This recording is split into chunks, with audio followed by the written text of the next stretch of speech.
हरि ओम ओम सर्व चैतन्य रूपाय वेदांत भास्कराय नमः।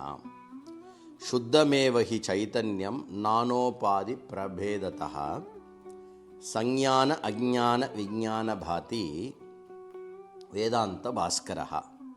परिशुद्धमेकमेव चैतन्यं नानोपाधि भेदतः संज्ञानम आज्ञानम विज्ञानम इत्यादि रूपेण विभाति।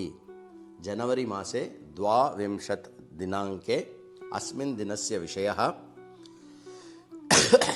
सर्वम् एतत् चैतन्य विलास एव।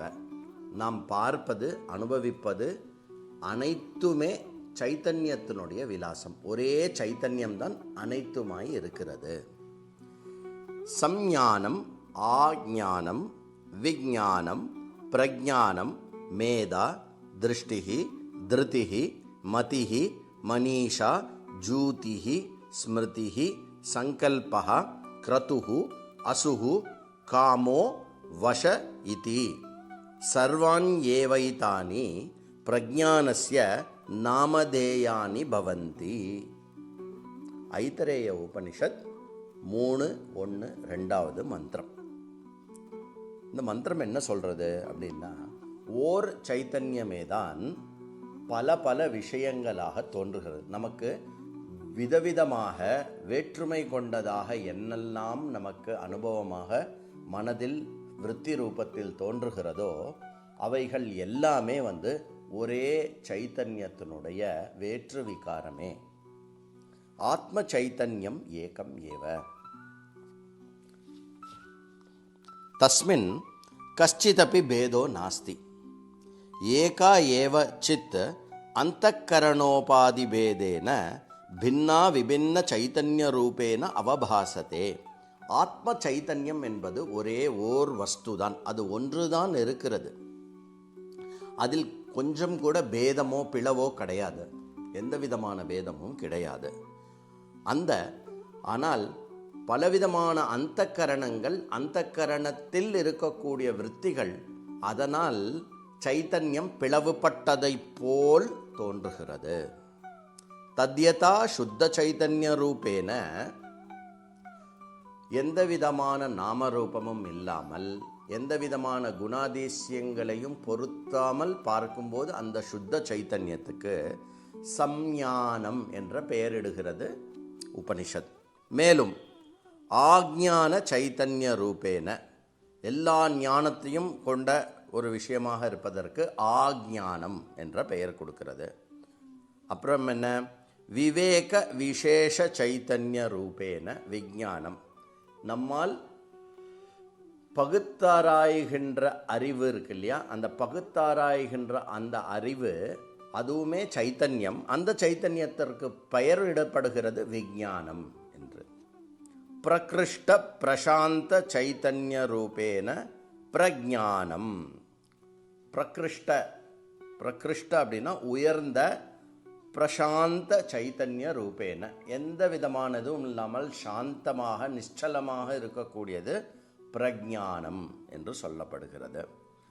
ஸ்மரண சாமர்த்திய சைத்தன்ய ரூபேன மேதா, ஏற்கனவே நாம் கற்றறிந்த விஷயத்தை மீண்டும் மனதில் கொண்டு வருகின்ற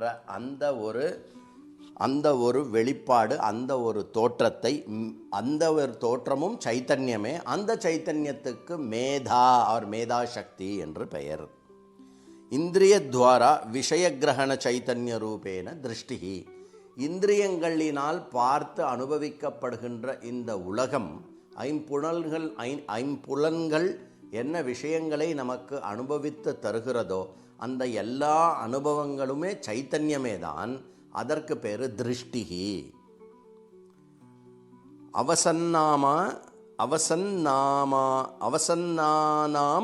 அவசன்னானாம் இந்திரியானாம் தைரியேன உத்தம்பன சைத்தன்யம் திருதிஹி. அதாவது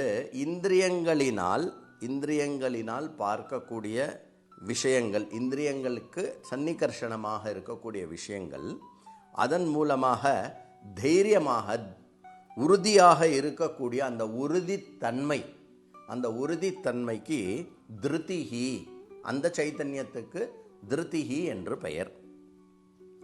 ஸ்வதந்திர புத்தி சைத்தன்ய ரூபேன மனிஷா, தானாக தனியாக சிந்திக்கும் திறன் கொண்ட அந்த சைத்தன்யத்தினுடைய நாமரூபம் மனிஷா. ரோகாதி பீட சைத்தன்ய ரூபேன, அழகா இருக்கு பாருங்க. உடம்புக்கு ஏதோ அந்த ரோகத்தினால நம்ம வருத்தப்படுறோம், சிரமப்படுறோம் இல்லையா, அந்த பீடையை அனுபவிக்கிறோம் இல்லையா, அது கூட சைத்தன்யத்தினுடைய வேற்று விகாரம். அதற்கு பேர் ஜூதிஹி அப்படின்னு பெயர்.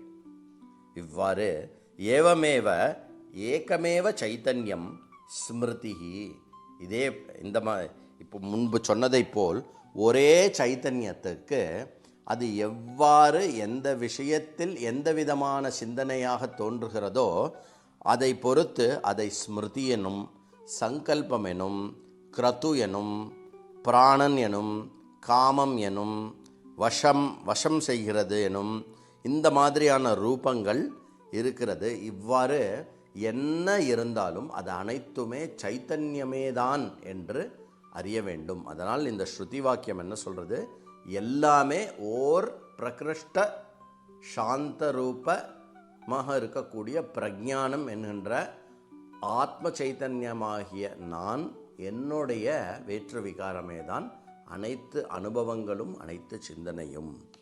ஓம் சர்வமேத சைத்தன்ய விலாச ஏவ இது வேதாந்த பாஸ்கராய நமஹ.